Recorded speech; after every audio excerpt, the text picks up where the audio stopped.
최현일 의원님. 예, 서울 영등포갑 최현일 의원입니다. 어제 저녁 한 방송사에서 계엄 전에 방첩사와 국수본 간부가 연락한 정황이 포착되었다는 언론 보도가 나왔습니다. 제가 이 말씀을 드리는 이유는 검찰 특수본 발 보도라는 겁니다. 수사기관 간의 선의 경쟁은 필요하지만 현재 검찰 특수본은 내란의 수사권조차 없는 곳입니다. 수사의 주도권을 행사할 명분이나 권한이 없습니다.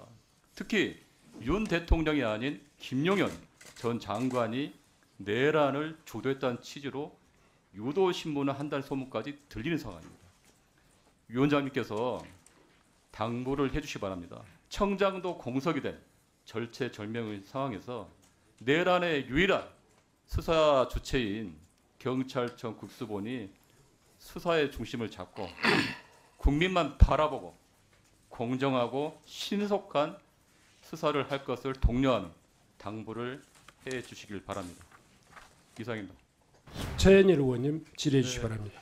경찰차장님이 지금 경찰청장 직무대행이죠? 예, 그렇습니다.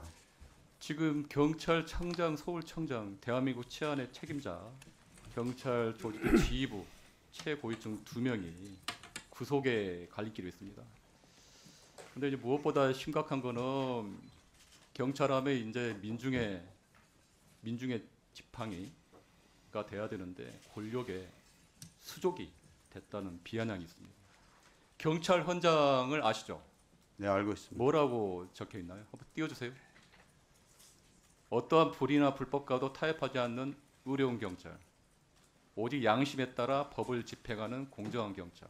그렇게 이번 비상 계엄 상황에서 이대로 했나요? 이번 사태에 대해서 경찰도 엄정한 책임감을 느끼고 국민께 굉장히 죄송하게 생각하고 있습니다. 그 경찰청장과 서울청장이 와서 새빨간 거짓말을 하고 국회를 철저하게 봉쇄하고 또 계엄군이 진입할 수 있도록 적극적으로 지원하고 이건 말이 안 됩니다. 네? 그 부역자 역할을 한 거죠. 비겁하고 불공정한 경찰의 모습을 보였다 생각합니다. 그리고 또 하나 뭐 여쭤볼게요. 위법하고 부당한 지시에 따를 의무가 있나요? 경찰이? 공무원이 위법하고 부당한 지시에 따를 의무는 없습니다. 그러면 경찰청장과 서울청장이 대통령의 그 위헌적인 비상계엄과 내란 행위에 대해서 지시를 따르고 삼청동 안가에 가서 A4 계엄 지시를 받고 와서 실행한 것. 그거는 온당한가요? 그렇지 않은가요? 경찰청장하고 서울청장이 그걸 따른 거에 대해서 굉장히 좀 안타깝게 생각하고 있습니다. 안타까운 건가요? 뭐 따르지 않았으면 더 좋았을 텐데 지금 뭐 결과론적으로 보면 그렇습니다. 그 경찰청장으로부터 어떤 얘기를 들었나요? 그 비상계엄고 나서. 저는 뭐 지휘부 회의 때 이제 처음 그 경찰청장을 대면했는데요. 네. 그 당시에 경찰청장이 뭐 다른 말은 안 하고요. 이게 처음 있는 일이고 하니 법적인 이런 것도 여러 가지. 몇 시 정도냐 그때가 시간? 24시 그러니까 00시입니다. 24시요? 예, 그때 지휘부 그 전까지는 뭐 전혀 몰랐나요 그러면? 저는 뭐 계엄 사실조차도 뭐 집에서 택시 타고 출근하면서 지휘부 회의 한다고 할 때 그때 인터넷 보고 알았습니다. 알겠습니다. 시간 좀 잠깐 정리 좀 해주시기 바랍니다. 경비안전계장 잠깐 앞으로 나와주시기 바랍니다.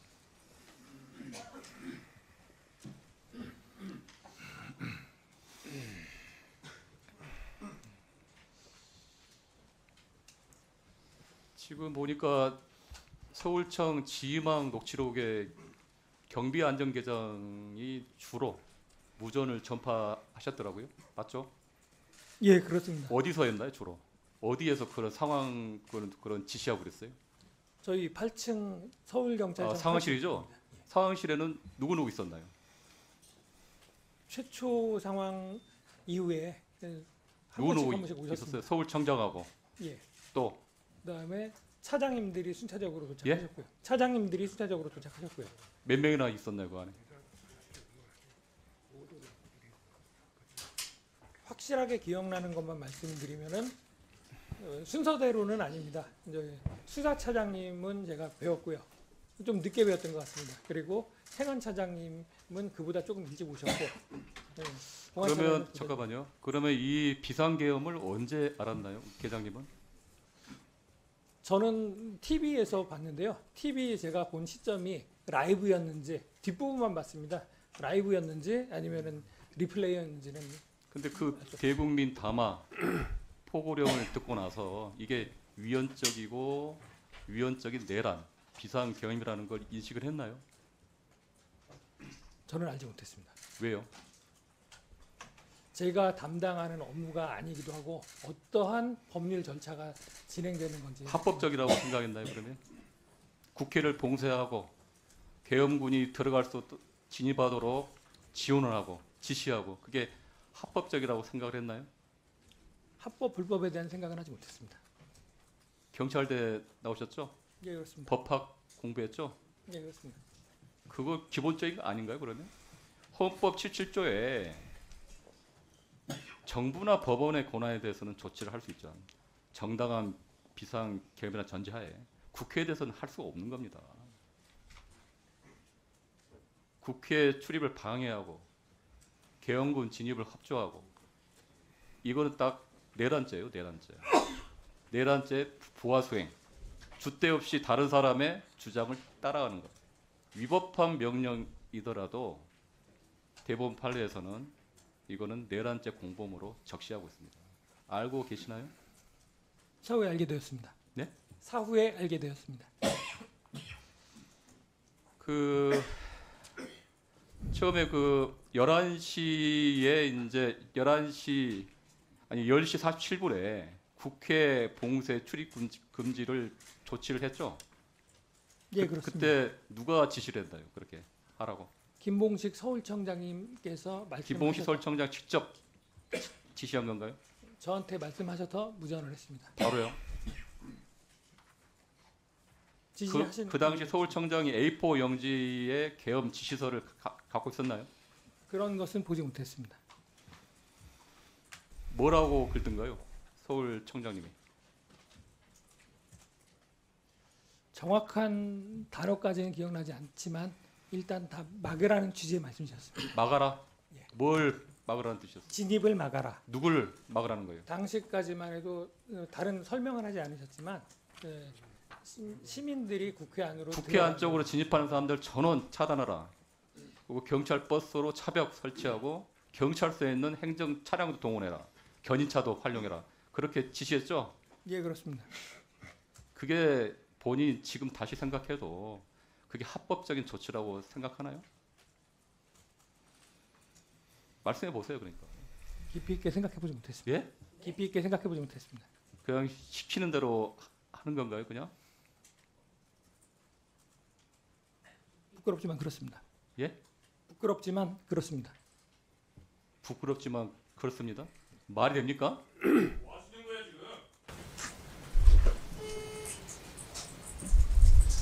당신 같은 사람이 경찰을 다 망치는 거야.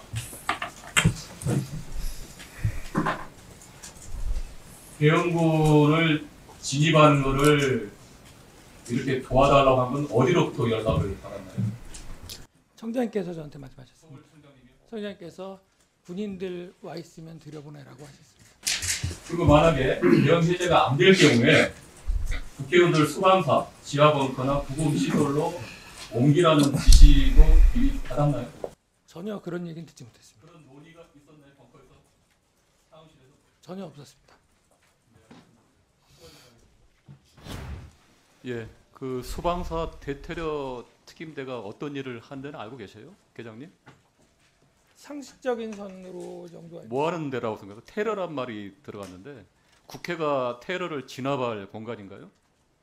아니 그러니까 상식적으로 수방사 대테러 특임대라고 지칭을 하고 수방사 관리자들 도착하면 바로 출입할 수 있도록 조치해라. 수방사 군인들 국회 안으로 진입 완료했다. 그 당시에 국회는 난리였습니다. 헬기가 내리고요. 계엄군 280여 명이 헬기 동원해요. 국회 격리 진입하고 진입하는 유리문 다 깨지고 충돌이 났어. 그때 상황실에서 TV 보고 있지 않았어요? 죄송하지만 저는 TV가 근처에 있긴 했지만 그 상황을 몰랐어요? 국회 TV를 상황, 볼 수 있는 여건이 국회 안 상황을 몰랐냐고요. 그러니까 국회 앞에 저기 많은 국회에서 이렇게 충돌이 일어나고 그런 상황을 알고 있었어요, 계장님? 국회 경내의 상황은 몰랐습니다. 참, 그 비상계엄 선포 담화문 읽어 보셨어요? 사후에 읽어봤습니다. 거기 국회는 범죄자 집단의 소굴인가요? 그렇게 생각하지 않습니다. 자유민주주의 체제 전복을 기도하고 붕괴시키는 괴물이다. 동의하세요? 동의하지 않습니다. 그 대통령 윤석열이라는 사람의 혼자만의 상상인 거예요. 그거를 경찰청, 특히 계장님은 뭐 서울청장님의 지시를 받았다 하지만 충실하게 부하수행한 겁니다. 내란죄 부하수행. 예? 저기 박현수 경찰국장님 잠깐 좀 나와주십시오. 나오면서 들으십시오. 그 경찰국장님은 지금 요 비상계엄을 언제 알았나요? 저도 그 집에서 그 TV를 보고 알게 됐습니다. 이 경찰국의 설립 취지가 뭐예요? 경찰국의 설립 취지. 그 기본적으로 경찰의 그 인사와 자치경찰 경찰에 지원 대한 민주적 통제. 그러니까 그 전에 이거 설립하면서 엄청난 후유증이 있었죠. 뭐 사상 초유의 총경회의가 있었고 경찰의 독립성, 중립성 훼손하고 권력을 경찰에 장악한다. 옛날 내무부 치안본부 체제를 간다. 그런데 그러한 우려가 경찰이 권력의 주구가 되는 현실이 된 겁니다. 그거에 대해서 어떻게 생각합니까? 전에 그 이상민 장관께서 수차례 그 말씀하셨지만은 경찰국의 임무가 뭐 경찰을 장악한다 이런다기보다는 그 장관이 갖고 있던 그 당시 이제 법령상의 어떤 권한들을 그 수행하기 위한 그런 기구였습니다. 그래서 이제 인사라든가 그 자치경찰 지원 이런 업무에 저희는 취직을 경찰국이 설치가 되고 행안부의 경찰국 되면서 경찰청을 권력의 입맛에 맞게 장악하고 그러한 후유증이 이번에 여지없이 경찰청장, 서울청장이 구속된 직전에 아주 비극적인 상황이 된 겁니다. 경찰국이 폐지돼야 되는 당연한 이유 중에 하나입니다. 네, 알겠습니다. 네.